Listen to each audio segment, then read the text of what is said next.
저는 마지막까지 식욕을 놓지 않았어요. 탄단지, 미량 영양소, 식이섬유 이럴 때일수록 더 챙겨가지고 꼭꼭 씹어 먹어야지 하고 토하더라고요. 그리고 하루 종일 심장이 쿵쾅쿵쾅 뛰더라고요. 벌어본 적도 써본 적도 없는 빚을 갑자기 혼자 안게 됐잖아요. 다 내 잘못인 것 같고 그러다가 또 억울하고 그러다가 또 내가 죄인인 것 같고 이거 어떻게 해야 되나 계속 그랬어요. 하루 종일 수습한다고 몸도 마음도 너덜너덜해져 있는데 잠을 못 자는 게 사실 제일 힘들었어요. 아침형 인간이라서 10시면 자는데 새벽 2시가 될 때까지 어쨌든 일을 수습한다고 잘 못 잤단 말이죠. 근데 새벽 4시가 되면 스르르 눈이 떠지는 거예요. 고통스럽더라고요. 그런데 힘든 경험 다들 있으시죠? 어떻게 원하는 대로 좋게 좋게 일이 풀리겠어요. 정도의 차이가 있을 뿐 고통은 우리 모두가 공유하는 일상입니다. 우리가 사는 동안 어쨌든 문제는 매일 일어나기 마련입니다. 문제를 해결하려면 일단 까먹지 말아야 되겠죠. 여기서 고통은 문제를 해결할 때까지 알람으로 기능하는 중요한 생체 신호입니다. 그리고 문제를 해결하는 과정은 지치죠. 힘들고 지쳐도 정신 바짝 차리고 있어야 돼요. 아무리 못 먹고 못 자고 피곤하다고 한밤중에 늑대무리에 쫓기고 있는데 잠이라도 들면 큰일이겠죠. 잠을 자지 못하고 고통스러울 만큼 예민해지는 건 문제가 해결될 때까지 온전히 각성된 상태로 대응하기 위해 마련된 일종의 호르몬 부스터 같은 거예요. 이 두 가지 기능이 없었다면 우리 모두 애초에 살아남기 힘들었을 겁니다. 아프고 힘들지만 고통을 느끼고 고갈이 난 상태에서도 각성을 유지할 수 있다는 사실은 우리가 그만큼 강인한 생존력을 타고 태어났다고도 말할 수 있습니다. 어떻게 보면 인생 자체가 문제를 해결하는 과정이라고도 말할 수 있지 않을까요? 우리 인생에 수시로 등장하는 크고 작은 문제를 해결하기 위해서는 방법을 찾아야 합니다. 그리고 그 방법을 실행에 옮겨야 합니다. 방법을 찾았다고 한 방에 해결되지 않죠. 실패와 오류를 수정해 나가면서 다시 방법을 찾고 다시 실행하고 반복하고 이 모든 과정에서 시간과 에너지를 필요로 합니다. 우리의 뇌는 사건, 사고, 위험, 도전 상황을 감지하며 빠르게 활성화 모드로 전환합니다. 이 모드를 바로 스트레스 반응이라고 부릅니다. 문제를 감지한 뇌의 전령부에서 1차적으로 신호를 보내면 이 신호를 받은 메인 기지국에서 각 파트에 해당 지시사항을 빠르게 전달합니다. 그리고 일사불란하게 움직이기 시작합니다.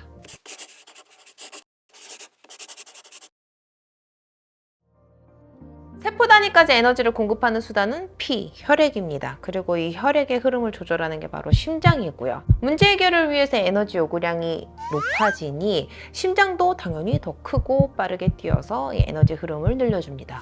우리가 호흡하는 산소도 혈액을 통해 세포에 공급하는 에너지원입니다. 이 공급량과 속도를 늘리려면 하지만 속도와 깊이는 함께하기 어렵습니다. 목과 이어진 갈비뼈 상부를 들어올려 얕고 빠르게 호흡하게 됩니다. 만성적으로 스트레스에 노출된 사람들은 목 주변 근육이 과도하게 긴장되고 경직된 모습을 보입니다. 그런가?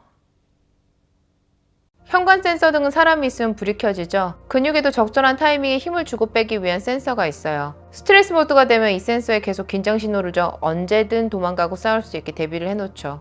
계속 불이 켜져 있는 현관 센서 등처럼요.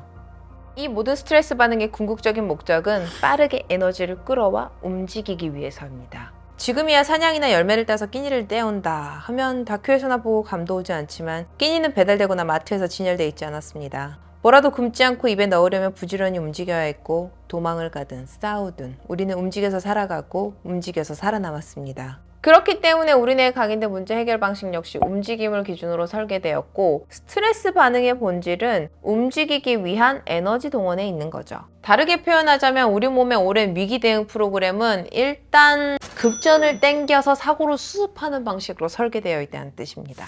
사건, 사고는 예기치 못한 곳에서 생기고 급전을 땡길 때는 무리수를 두더라도 스피드가 생명입니다.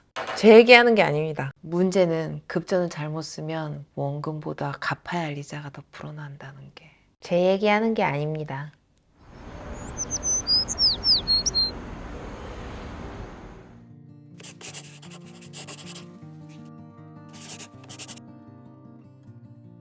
몸에 무리를 주면서까지 발전을 에너지를 땡겨 쓰는 스트레스 반응은 사실 오랜 시간 동안 인류의 생존에 혁혁한 공신을 세우며 아무 문제 없이 작동해 왔습니다. 인류의 역사를 24시간으로 보면 우리는 밤 11시 40분까지 수렵채집인으로 살았어요. 세탁기 돌고 핸드폰 하는 건 11시 59분 30초 정도부터 24시간 중 23시간 59분 30초 동안의 시간은 현재 우리를 고통 속에 던져넣는 스트레스 반응이 강력한 생존 무기로 잘 작동했다는 소리입니다.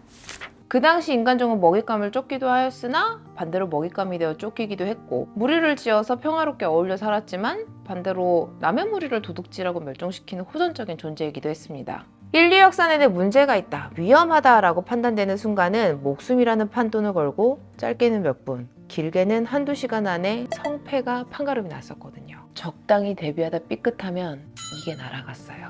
가진 거 다 걸어야 살아남았습니다. 그래서 위험에 대비하기 위해 강력하게 세팅된 스트레스 반응은 근육을 분해해 혈당을 높이고 에너지 흐름을 늘리기 위해서 심장과 혈관에 무리를 주는 등 소모적이고 대가성이 크지만 그럴 가치가 충분히 있었습니다.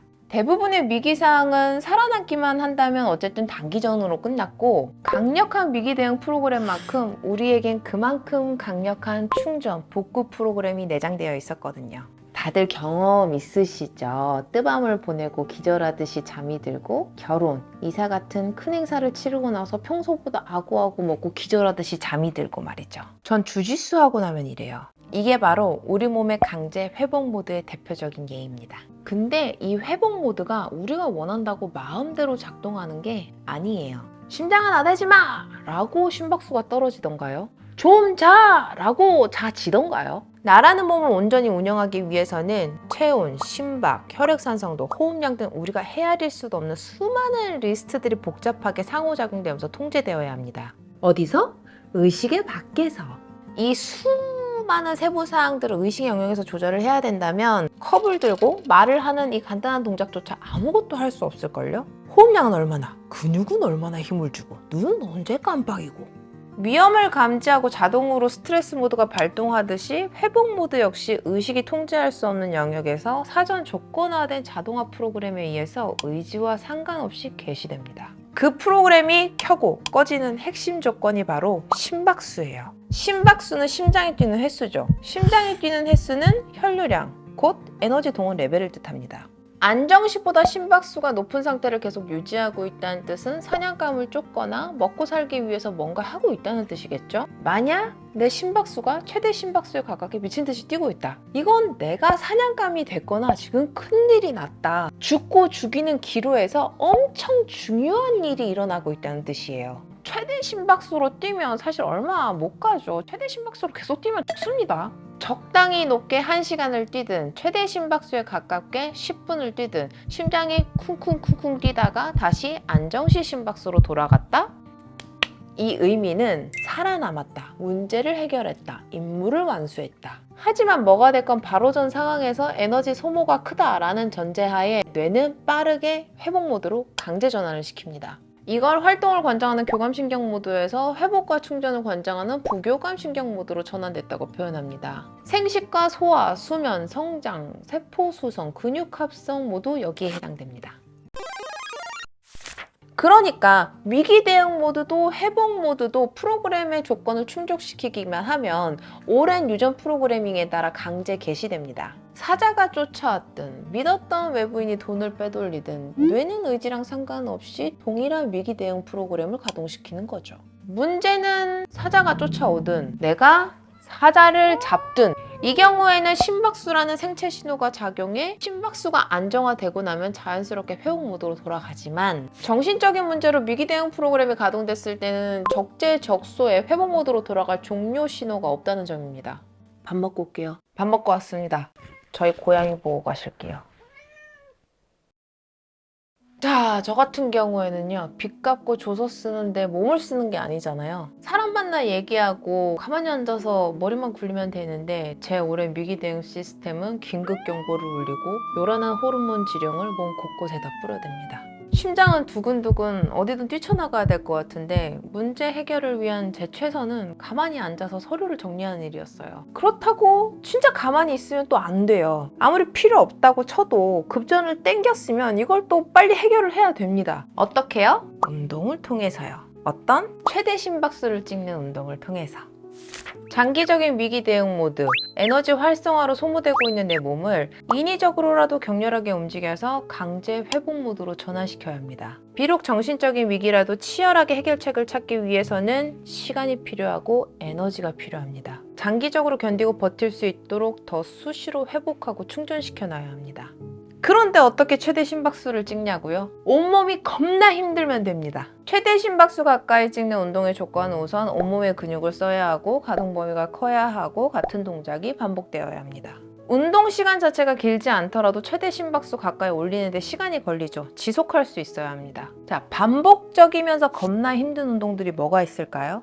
전력 질주, 점프 스쿼트, 스러스터, 바벨 잡고 고중량 스쿼트, 데드리프트 모두 최대 심박수를 찍는 대표적인 운동입니다. 하지만 막상 사건 사고의 한가운데 당신과 나는 시간도 힘도 여유도 의욕도 없습니다. 그래서 전 버피를 했습니다. 울다가 눈물을 닦고 대충 훌훌 옷을 벗고 버피를 했어요. 무섭고 막막하고 억울하고 죄책감이 들어 심장이 쿵쾅거릴 때마다 더 강하게 심박수를 올려 강제로 회복 모드로 전환을 시켰습니다.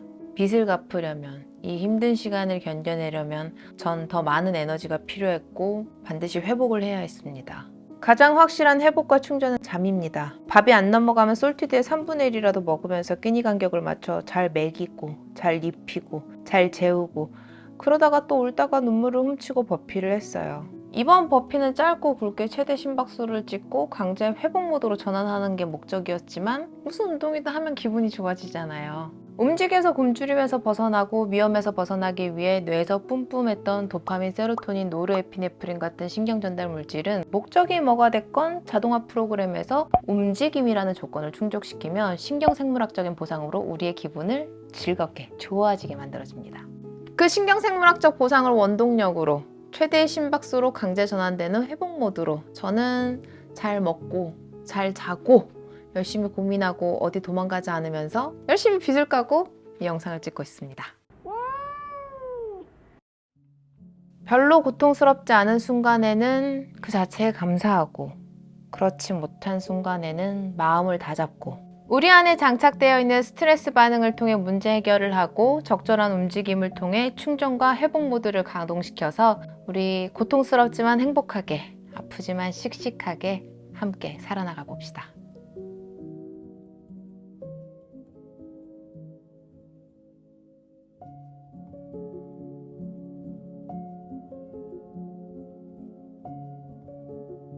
흔들려도 괜찮아요. 실패해도 괜찮아요. 괜찮지 않아도 괜찮아요. 여러분이 계신 곳에서 평안하길, 그리고 제 안에도 평화가 깃들길.